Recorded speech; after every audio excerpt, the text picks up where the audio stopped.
So as you probably heard, Donald Trump just made a very big, important, stunning announcement that U.S. troops will be leaving northern Syria just moments ago. And as you probably know, what you're being told and what is happening right now are probably two different stories, as of course the U.S. mainstream media usually supports perpetual war. But in this video, we are going to be discussing whether this is happening because of greater geopolitical ramifications with Turkey turning more towards Russia, whether this is a distraction, since of course this is not the first time that U.S. President Donald Trump said that he will be bringing troops home from Syria. To discuss this plus a lot more, we have researcher and journalist Josh Friedman. He's kind of an expert on Turkey. He also works with us here at We Are Change as a contributor. And Josh, what do you make of all of this? Because there's a lot of different stories being portrayed in the mainstream media. There's one particular angle, but before we get into all of that the greater ramifications of this, what exactly did Donald Trump announce, and how do you see this announcement yourself? Well, I think you raised a very interesting point, which I'll touch on in a minute, about Trump previously calling for troops to be withdrawn. But as for what's been announced, so Trump apparently had a phone conversation with Turkish President Recep Tayyip Erdogan late last night, and then after that, the White House announced that Turkey will be invading northern Syria, and that the U.S. is going to effectively be pulling its troops out of the region and not getting involved and not stopping this invasion, which has got a lot of people riled up because of the U.S.'s ties to the Syrian Kurds, who will most certainly be a target of this Turkish invasion of northern Syria. Now, what's really important here to cover and talk about is specifically the coverage that we're getting from the mainstream media, because they're not asking the question, why is the U.S. there in the first place? Mainly to support rebel groups that turned out to be radical Islamists. There's a lot of questions about the Kurds themselves that the United States financed, armed, funded, and is pretty much protecting. There's a lot of different geopolitical stuff, but when it comes from the U.S. mainstream media, we're not hearing the questions, how long will the United States be there? Will they be there for 10 years? Will they be there forever? And they're saying, well, if we leave now, the terrorists have won. I mean, do they really expect perpetual war to exist forever? And every time there's troops being removed from war zones, we see the same kind of voices come out of the woodwork and scream that this is going to lead to genocide and atrocities. Meanwhile, the picture is far more complicated and is not as black and white as the mainstream media points it out to be. How do you make of the larger ramifications from everything happening here? Because the rare chance that Trump kind of breaks from the main orthodoxy of the mainstream, the main orthodoxy of the U.S. war machine, everyone tries to attack him. But with him being attacked, you got to question yourself whether he's doing something that's actually maybe legitimate. What's your take on this kind of larger decision that Trump just made? Well, like you said, the situation as a whole is very complex, and I guess we'll be getting into that somewhat. As far as Trump's call, I think this is a good test of to what extent he is indeed calling the shots. Because as you alluded to before, Trump previously said, okay, we're getting out of Syria. And then he ended up walking that back, and members of his administration, basically Washington at large, said, no, we're not. And Trump indeed walked that back. So I'd say it's too early to tell what is really going to play out.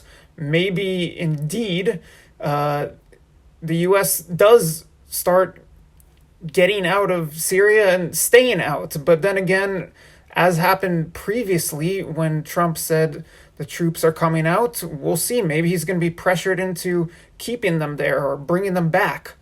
And as far as the complexities of this go, when the Turkish military enters northern Syria, at least according to Trump, Turkey and its military are going to be responsible for these captured ISIS fighters, which is a big issue that a lot of people are clamoring about right now. A lot of people in the Washington foreign policy establishment are saying that, okay, if the U.S. pulls out and the Syrian Kurds are effectively defenseless, and these guys are guarding the captured ISIS fighters, then it's going to allow the captured ISIS fighters to break free and regroup. And that might just be a call for more war and a call to keep an excuse to keep the U.S. troops in the region. But at the same time, I think it's worth noting that Turkey's prerogative is definitely the Kurds and not so much ISIS, and this has played out several times over the past few years. So if you go back to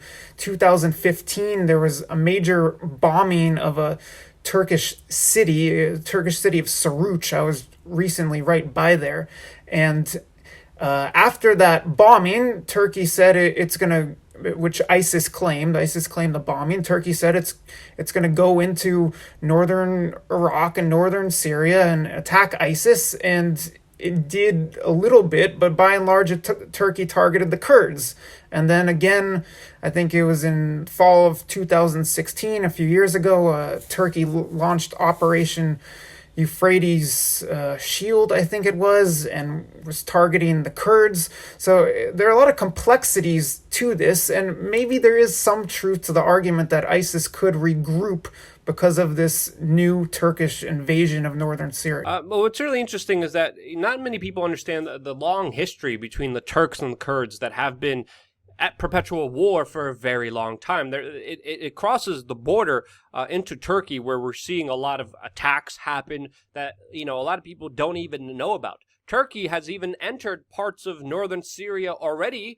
And a lot of people don't understand the larger kind of implications and just how the waters are extremely muddied, with the Syrian government even offering the Kurds protection against the Turks if they would be able to work with the Syrian government.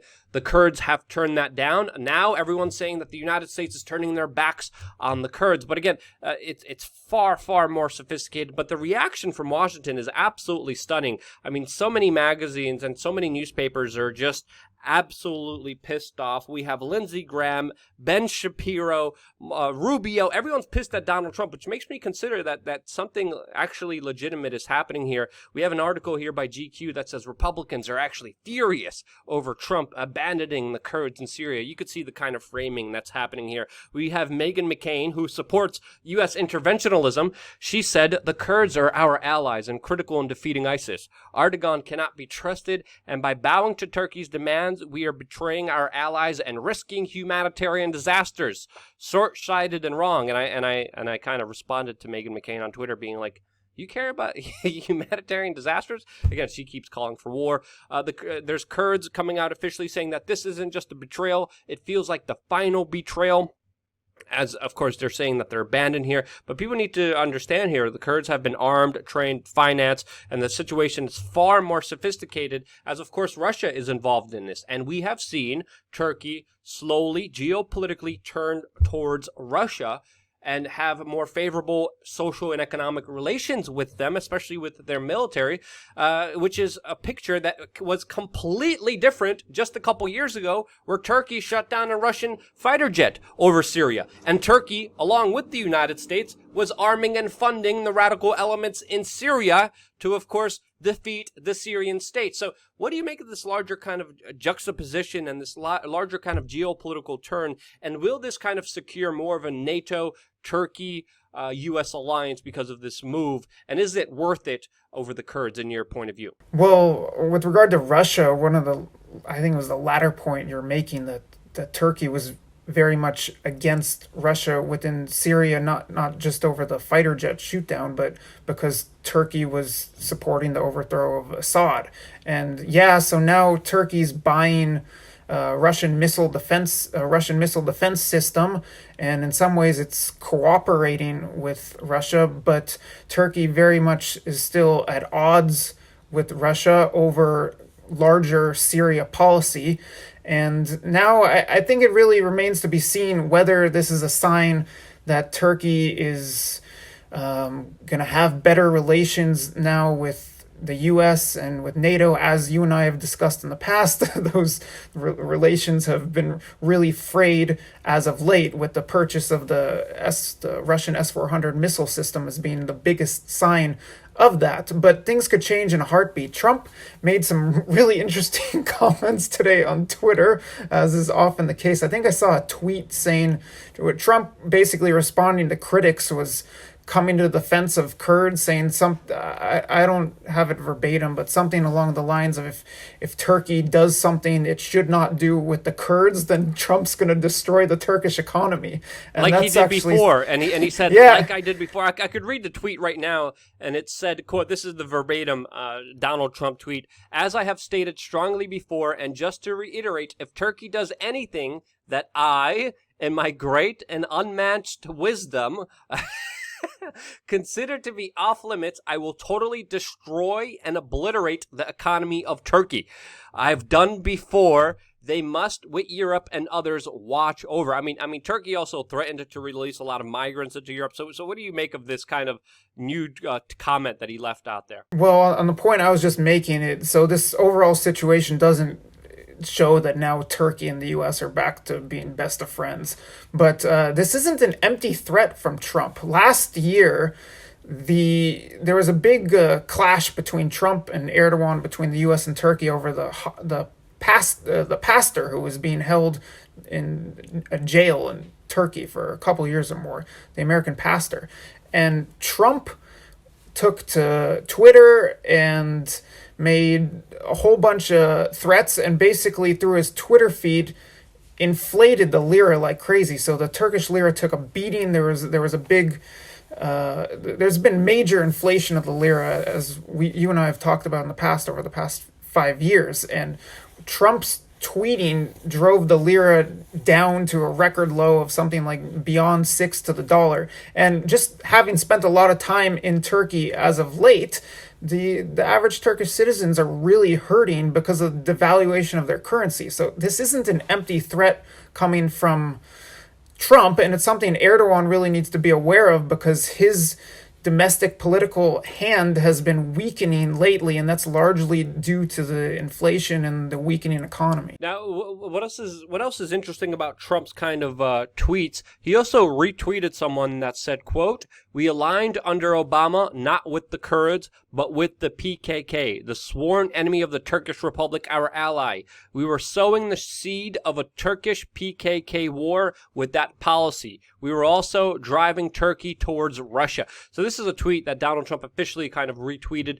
Does give you some bigger kind of perspective about what's happening here. But essentially, by arming, funding, and training the Kurds, this is going to create a very worse off situation. And some would even say, whether this was all planned somehow or not. Justin Amash also has a very interesting take about this. He says, and he just also tweeted as well, "Endless war continues. President Trump is moving a small number of troops out of Turkey's way. He is not ending our military involvement in Syria." Interesting perspective, but Justin Amash has been at odds with the U.S. president, especially as of late, with the mainstream media kind of cheering that on.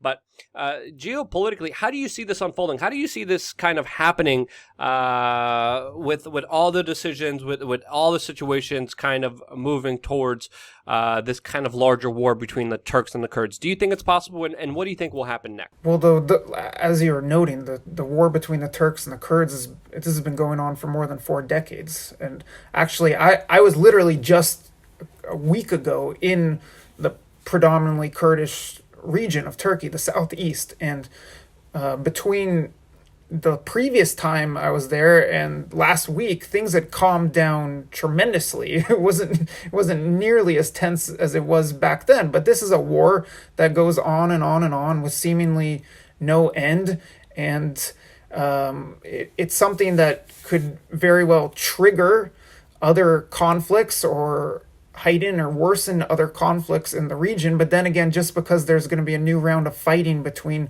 Turkey and the Kurds, it doesn't mean that that there's some huge new crisis on the horizon. And I think that's more of a kind of rational point of view than the kind of doomsday, apocalypse, ISIS hell that the mainstream media is portraying. Again, we have to understand when we're consuming mainstream media, we're consuming usually a lot of trash that is subjectified and is meant to push a certain agenda. Usually, it's the agenda of the war hawks of the military-industrial complex. I mean, just yesterday, there's this photo of George W. Bush, seen with Ellen DeGeneres, and everyone's like, yeah, everything's back to normal. It's all just one big club. But really, the picture is far more complex. As you could see from the information that we just told you in this specific video. And it's not as black and white as the mainstream media wants you to believe as it's making. Josh, any final comments on the situation unfolding and the situation with Donald Trump? Yeah, many competing interests in Syria. And it really, time will tell. Maybe Trump flip-flops again. So it's just too early to state that Trump is now definitively going to battle with the hawks in Washington and pulling U.S. troops. Yeah, it could just be another distraction.